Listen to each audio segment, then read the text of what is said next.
Chapter 2 The Oath of Liquids. What? Said Emma. What? Said Zuzu. You don't see it? Said Ivy. What are you talking about? Asked Emma. Bean didn't say anything.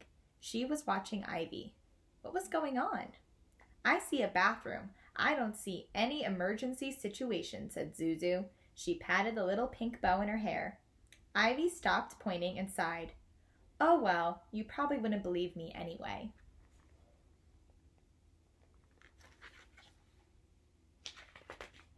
I believe you, said Bean.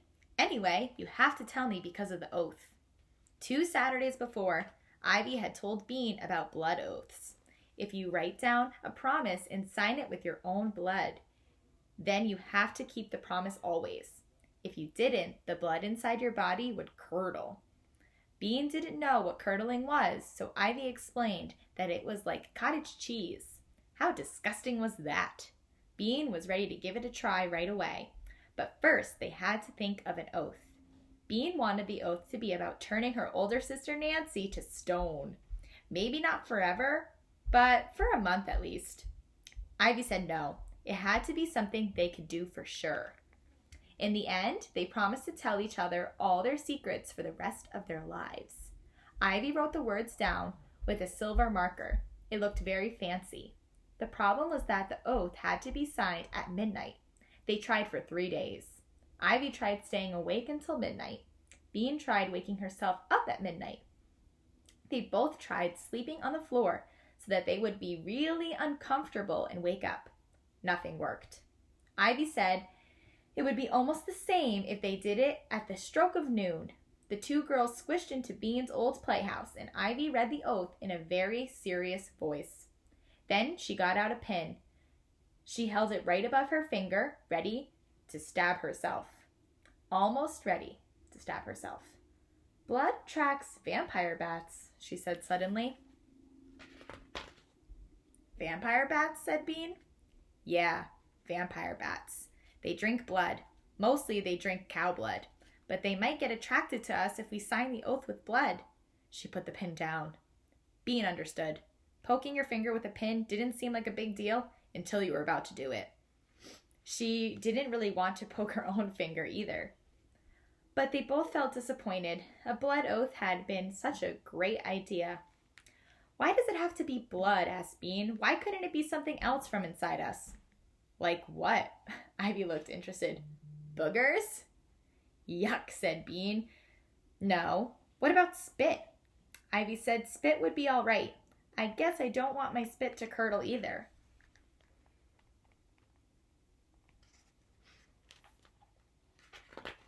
Bean and Ivy never got much chance to spit because their mothers didn't like it. So they each made a big one and gushed it around into letters. They had more spit than they knew what to do with. The paper tore in one place, and you couldn't really see their names when it dried. That just makes it more mysterious, Bean said. It's an oath of liquids, said Ivy, a powerful oath. So now Ivy had to tell her secret to Bean. Excuse me, said Ivy politely to Emma and Zuzu. She pulled Bean a few steps away. This morning, whispered Ivy, when I went to the bathroom, I got a funny feeling, like I was walking through a cold mist. And even though it was warm, I began to shiver. My teeth were chattering like this. Ivy smacked her teeth together. And then I heard this strange whining noise, like this. Ivy squealed with her mouth closed. Bean didn't know what she was talking about. Was it someone locked in a stall, she guessed? No, don't you get it? Ivy's eyes glowed. Get what? It's a ghost. The bathroom is haunted, Ivy whispered, shouted. Bean spun around to look at the school. The long, open breezeway was dotted with blue doors. The 1st and 2nd grade girls' bathroom was in the middle of the breezeway. Bean could see a girl coming out of the bathroom door right now. Look, Ivy grabbed her arm. See the cloudy stuff right next to that girl's head? See? Bean squinted. The more she squinted, the more she could see a pale, milky cloud floating on the side of the bathroom door. The girl, stepping out into the breezeway, rubbed her arms. See, Ivy squeaked, see? She's cold because she just walked through a ghost. And then Bean could see it clearly. The pale spot grew thicker until it was a patch of fog about the size of a person. You couldn't see through it to the inside of the bathroom. I can't see it, whispered Bean. Does it have yellowish eyes? Like little flashlights? Yes, Ivy whispered, squeezing Bean's arm. Yes, it does. They looked at each other and smiled. This was even better than a blood oath. How totally cool, shouted Bean. A haunted bathroom in her own school? What's cool? Yelled Emma and Zuzu together. Tell us. But at that minute, the bell rang. Lunch was over. We'll tell, said Ivy, right here, after school.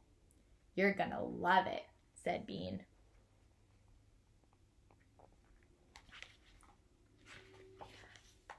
Chapter 3. Who's that ugly guy? Even before Ivy and Bean were friends, they had both been in Miss Aruba Tate's second grade class. They didn't sit together, but after the day they threw worms at Bean's sister Nancy, they asked Miss Aruba Tate if they could share a table.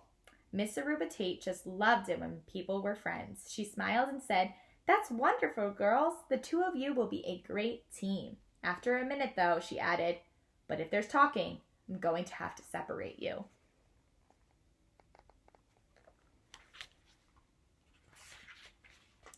So far, Ivy and Bean had been separated 6 times. This was not a big surprise. Bean had been separated from everyone in the class at least once.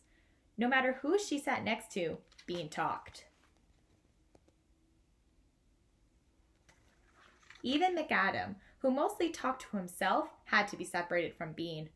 Once Miss Aruba Tate had Bean sit by herself, but Bean just talked louder. Bean tried not to talk. She promised not to talk, but every day she talked. Mostly she was trying to be helpful.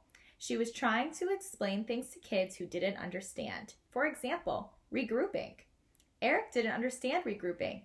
Miss Aruba Tate had explained it, but he didn't understand it. So he added instead of subtracting. Bean couldn't stand to watch him add when she knew he was supposed to subtract. Just knowing that he was adding made it impossible for her to do her own subtraction. She had to tell him that he was doing it wrong. She had to tell him how to do it right. Bean is only responsible for Bean, Miss Aruba Tate kept saying, but Bean thought that wasn't true because Miss Aruba Tate always kept saying that a class was like a family and families were responsible for each other. When Bean pointed this out, Miss Aruba Tate opened her mouth and then closed it again. Ivy was very quiet. She was the quietest kid in the class, so Miss Aruba Tate kept putting Bean back with Ivy. I think she hopes it will rub off on me, Bean explained to her mom, but so far, it hasn't. Even though she hadn't learned how to be quiet, Bean had learned a lot by sitting next to Ivy. One thing she had learned was that Ivy wasn't as quiet as she seemed. Ivy talked. She just talked so softly that no one could hear her. After lunch, the second graders had science. They were doing a unit on dinosaurs. Bean's favorites were the ones that had big, bony skulls that they cracked together when they fought. Ivy liked the bird dinosaurs with feathers and sharp claws and red eyeballs. Today, the second graders were learning about swimming dinosaurs. Actually, they weren't dinosaurs at all. Miss Aruba Tate was saying these prehistoric creatures are called marine reptiles. One marine reptile is Pteranodon, Eric hollered, waving his arm in the air. Plesiosaur, breathed Ivy so only Bean could hear her. Plesiosaur? Said Bean out loud. I like the way that Emma is raising her hand. Emma? Said Miss Aruba Tate. Emma stared at her. I forget. Miss Aruba Tate said, Bean, will you repeat what you said? Plesiosaur, said Bean. Ivy said it really. Thank you, Ivy and Bean, said Miss Aruba Tate. Then she held up a picture of something that looked like a whale in a draft glued together. "Who's that ugly guy?" Dusset shouted. Then he laughed so hard that he fell out of his chair. "Dusset, will you please go sit on the rug?" said Miss Aruba-Tate. "Do sit, Dusset," hollered Eric. He fell out of his chair, too.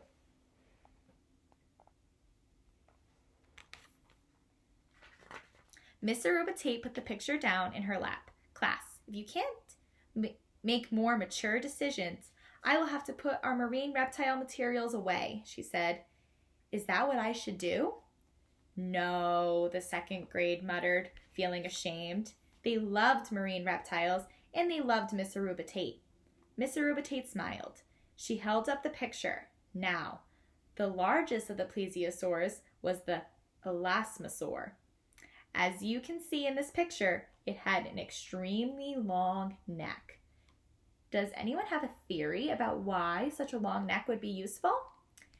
"You could wrap it around somebody's body and squeeze them until they were dead," yelled Drew. "Like this." He put his arm around Vanessa's neck and began to squeeze. "Drew, stop that." "I wasn't going to do it for real. I was just showing." Bean raised her hand. "Maybe they could reach up out of the water and eat birds or something." "That's an interesting theory, Bean," said Miss Aruba-Tate. "Does anyone else have a theory?" "Other way around," Ivy murmured. "What?" said Bean. "They reached down under the water," breathed Ivy.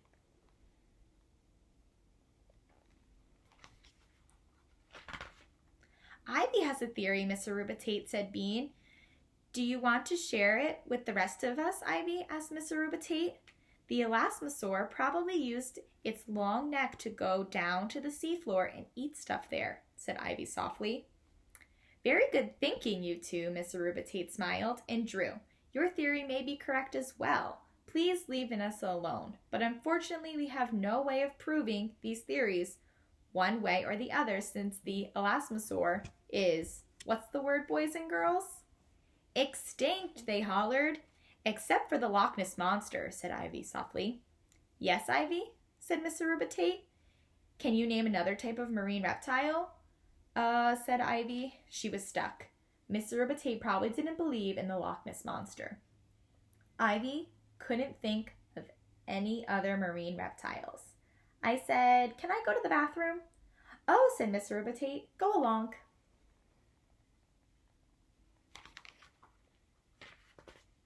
After the door had closed behind Ivy, Bean waved her hand in the air. "Miss Aruba-Tate, I have to go too." "Are you sure, Bean?" asked Miss Aruba-Tate. "Yes, bad." Bean held her breath, trying to turn her face red. If your face was red, Miss Aruba-Tate usually let you go. Miss Aruba-Tate still looked doubtful. "Go on then, but come back ASAP." ASAP was Miss Aruba-Tate's word for fast.